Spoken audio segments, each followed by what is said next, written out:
Bonsoir et merci de votre fidélité à Al-Oula. Il est 19h, c'est l'heure du journal. Voici les principaux titres de l'actualité de cette journée. Le roi réitère au président palestinien la position constante du Maroc soutenant la cause palestinienne. Dans un message adressé hier à Mahmoud Abbas, le souverain l'informe qu'il convoquera prochainement la réunion de la 21e session du comité Al-Quds au Maroc.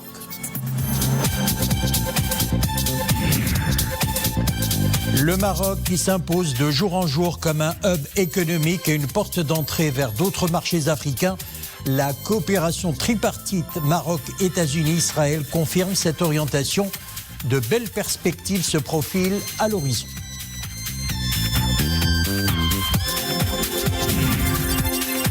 Et en fin de journal, nous irons à Salé, carrefour des civilisations aux juifs et musulmans.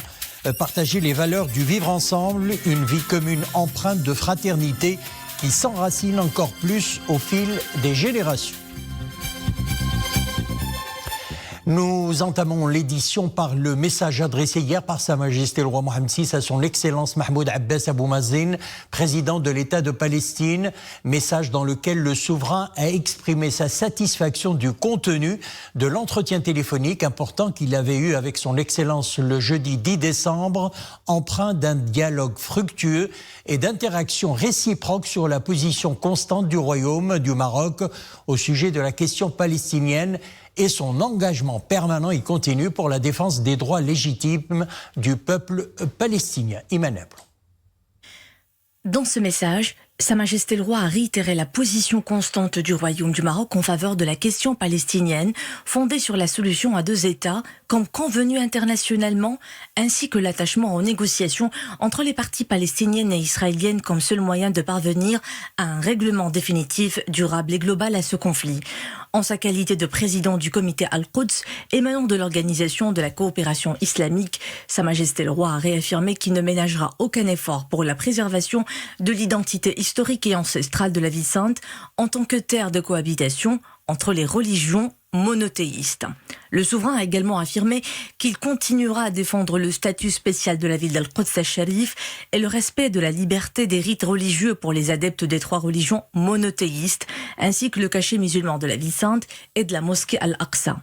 Sa Majesté le roi a également affirmé que le Maroc place toujours la cause palestinienne au même rang que la question du Sahara marocain et que l'action du Maroc en vue de consacrer sa marocanité ne se fera jamais, ni aujourd'hui, ni dans l'avenir, au détriment de la lutte du peuple palestinien pour recouvrer ses droits légitimes.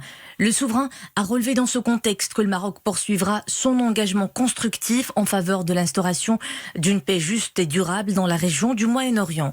Partant de ce constat et en harmonie avec ce qui a été convenu entre les deux leaders, le souverain a informé son Excellence le président Abbas qu'il convoquera prochainement la réunion de la 21e session du comité Al-Quds au Maroc en vue d'examiner les moyens de consolider la préservation du statut spécial de la ville d'Al-Quds al-Sharif et de contribuer à la sauvegarde de l'inviolabilité de ses sites historiques et civilisationnels, sa symbolique spirituelle et son identité religieuse.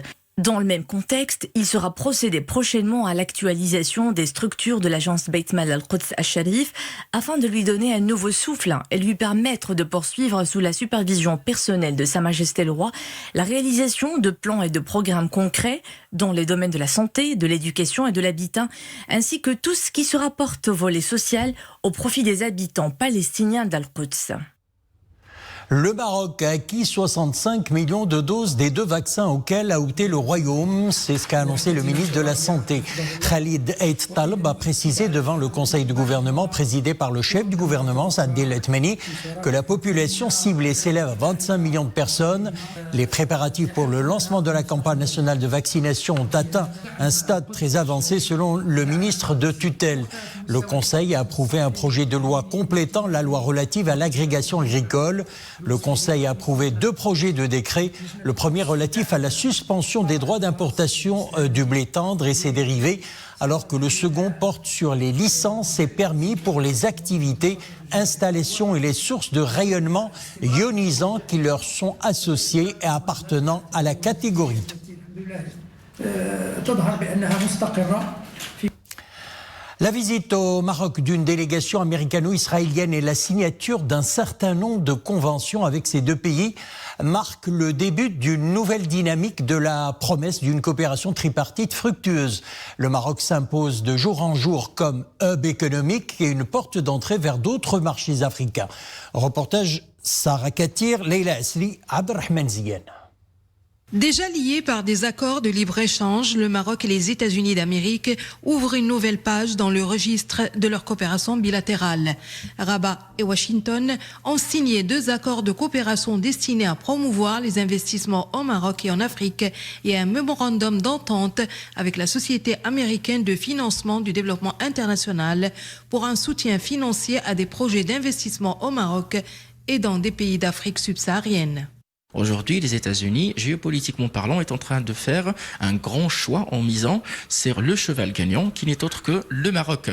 Donc c'est un retour en force à travers nos provinces du Sud, à travers des investissements et des projets à grande valeur ajoutée qui ont une portée qui est bien sûr continentale, profitant de la crédibilité du Maroc comme étant un grand acteur sur le plan économique continental. N'oublions pas que le Maroc est le premier investisseur africain en Afrique. Il y a une volonté de part et d'autre d'améliorer ces relations qui ont été couronnées par ce mémorandum signé donc avant-hier et qui porte sur la mise en place d'un financement très important qui consiste à contribuer au projet économique au Maroc, mais également à travers le Maroc de toucher les autres pays d'Afrique, ce qui fait du Maroc un hub pour justement développer les relations économiques et commerciales entre les États-Unis et le reste de l'Afrique. Avec l'État d'Israël, le Royaume du Maroc a signé 4 accords concernant plusieurs domaines diplomatiques, innovation et développement, des ressources en eau et coopération dans le domaine des finances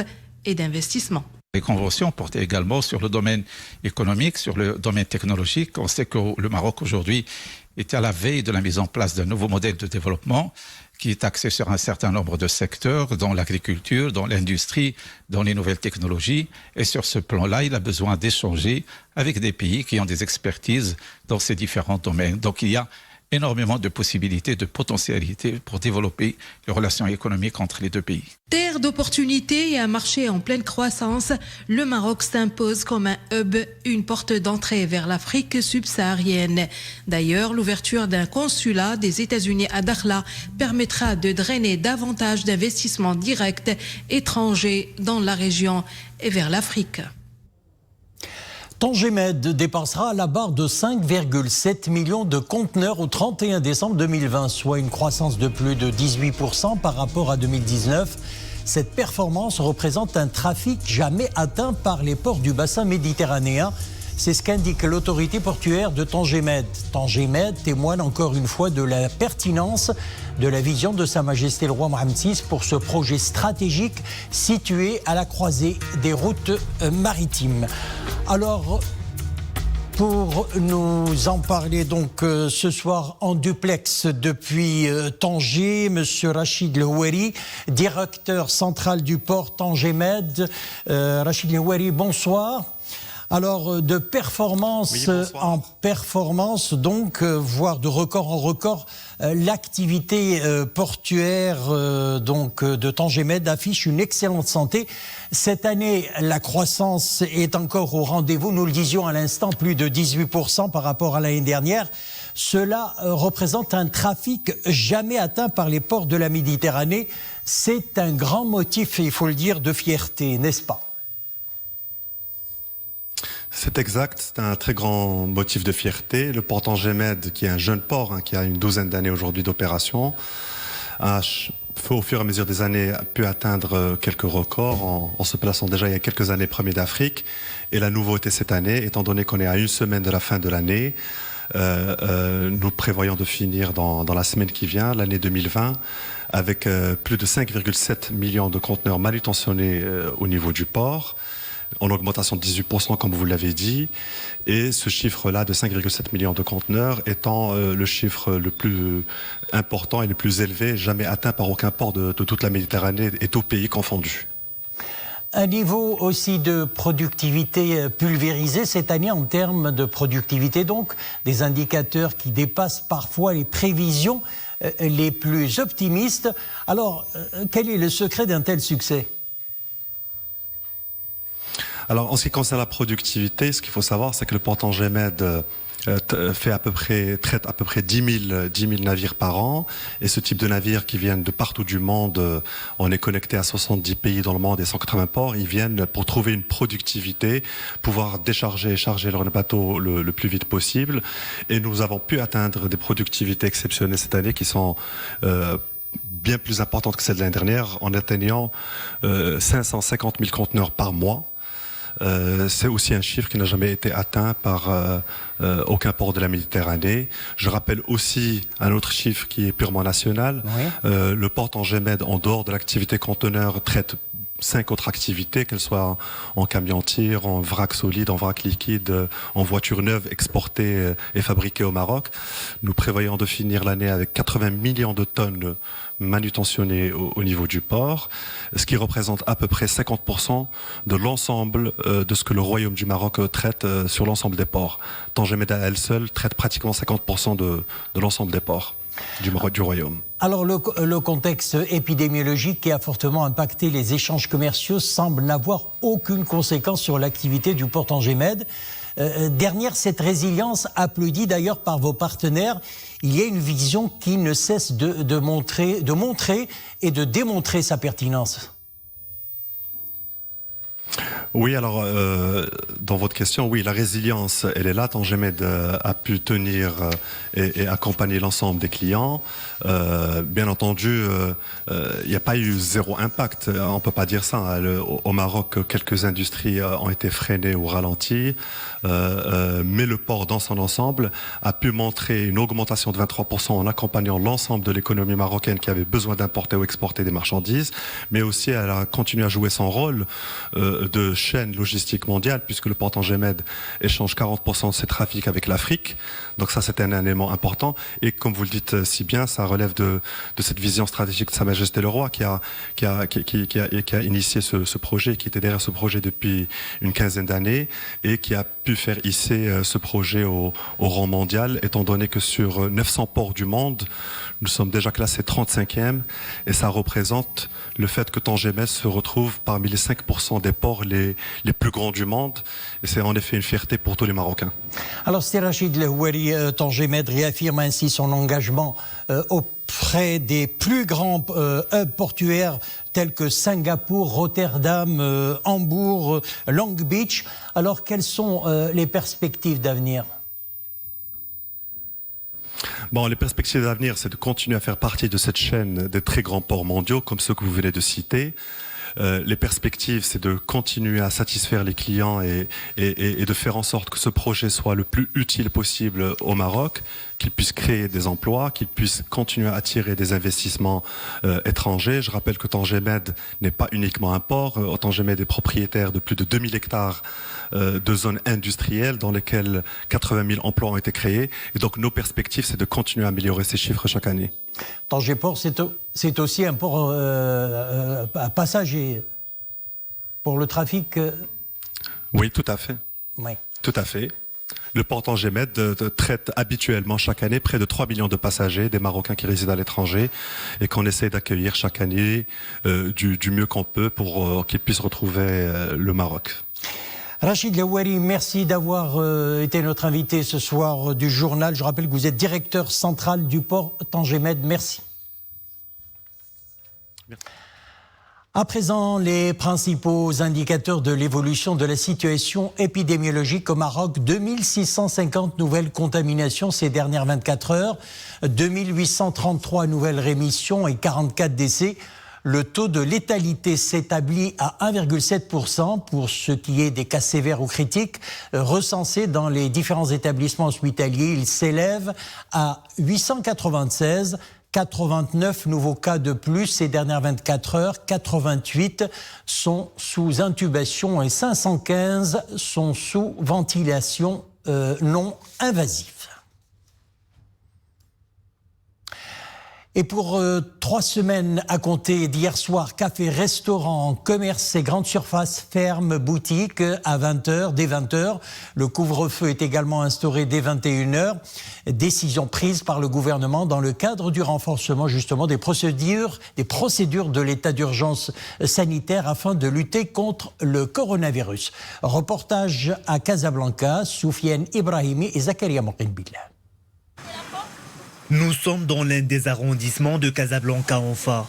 À l'approche de 20h, des agents d'autorité, des membres de la Sûreté nationale et des forces auxiliaires sont en tournée dans les boulevards et les rues de la capitale économique. Leur mission, veiller à l'application des nouvelles mesures préventives, car le Covid-19 circule de plus en plus en cette période.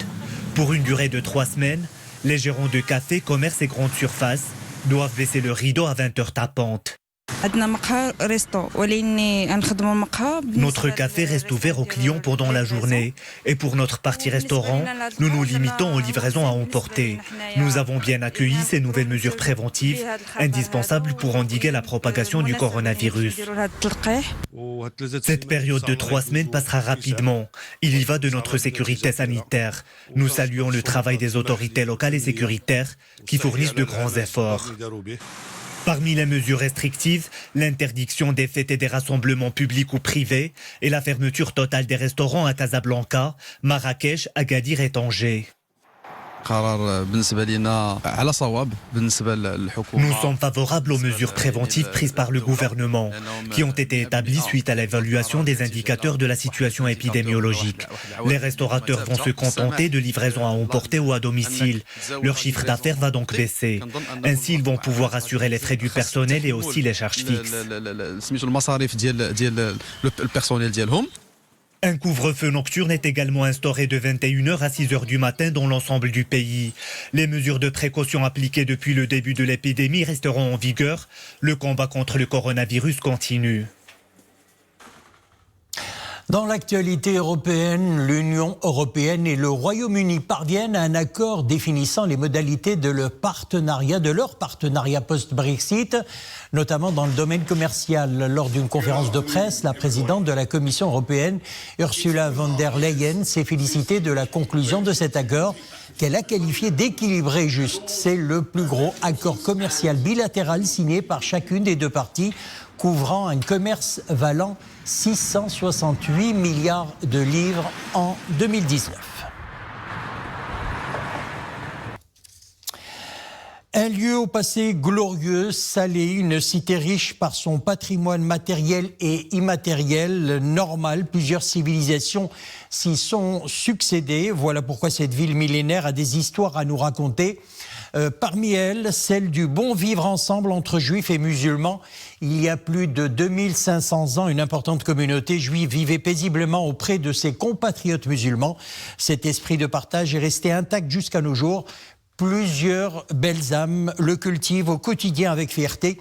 Regardons tout cela dans ce reportage signé Nissel Hamdaoui, Amin Chakaoui et Asma Tazi.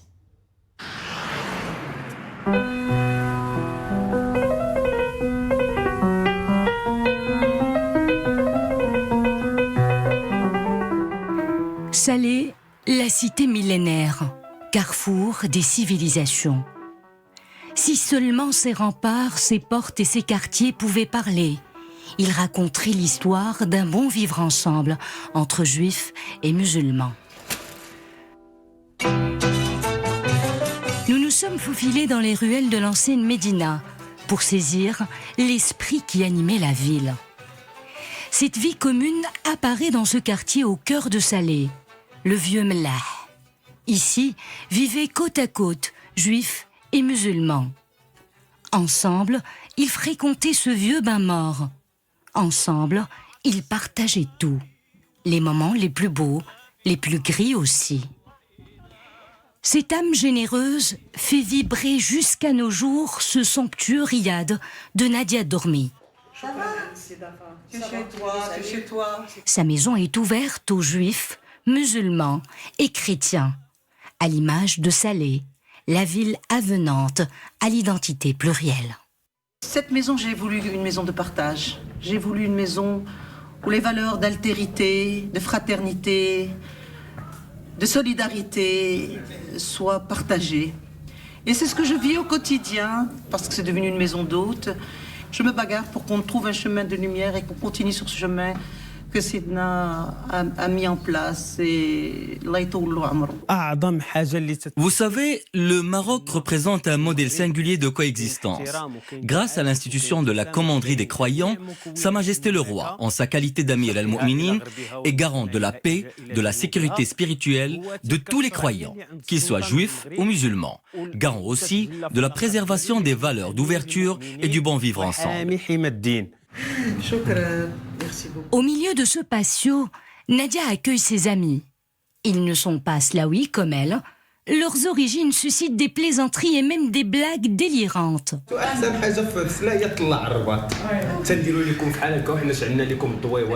Faisal est de Rabat, Suzanne, elle, est juive d'Erfoud et Racha de Fès. Une belle mosaïque judéo-musulmane. Telle est la société marocaine, dans toute sa diversité et ses valeurs de partage qui se transmettent de père en fils. Suzanne Haroche garde bien des souvenirs de cette vie commune. Qui restera ancrée dans la mémoire.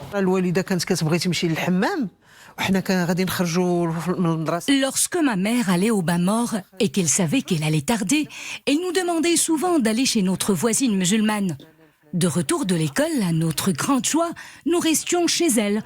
Nous partagions le goûter avec ses enfants, le temps que notre mère revienne nous récupérer. Plus encore, quand nous partions en voyage pendant une longue durée, mes parents laissaient les clés de la maison chez nos voisins musulmans, afin qu'ils puissent s'enquérir de notre demeure en notre absence. La confiance était toujours là. On ne peut pas savoir ce qui peut se passer. Des amis musulmans. J'avais visionné sur les réseaux sociaux toutes les vidéos où Suzanne parlait de cette cohabitation harmonieuse entre juifs et musulmans en Maroc. Toutes ces paroles et ce vécu qu'elle racontait m'avaient beaucoup touchée. Du coup, je l'ai contactée et depuis, nous sommes devenus inséparables.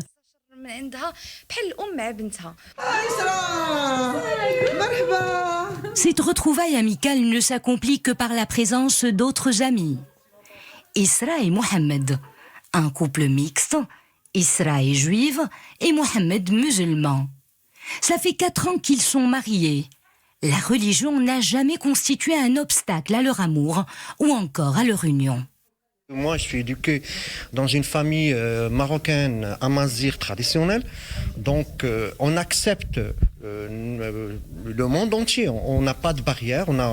L'essentiel pour nous, c'est la moralité. Et Isra s'est très bien intégré avec ma famille. Il n'y avait aucun problème. Justement, on a des valeurs en commun. Et quelles sont ces valeurs? Justement, parlez-nous de ces valeurs que vous avez en commun. L'ouverture d'esprit, la tolérance. On est tous les deux...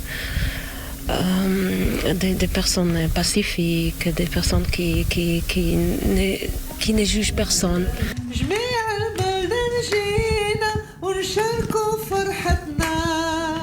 Au royaume d'altérité culturelle et cultuelle, le bon vivre ensemble entre juifs et musulmans est tout à fait naturel. C'est la vie au quotidien, une réalité de tous les temps, cultivée par les gardiens du temple. Une belle histoire, vieille de plus de 2500 ans, une source d'inspiration.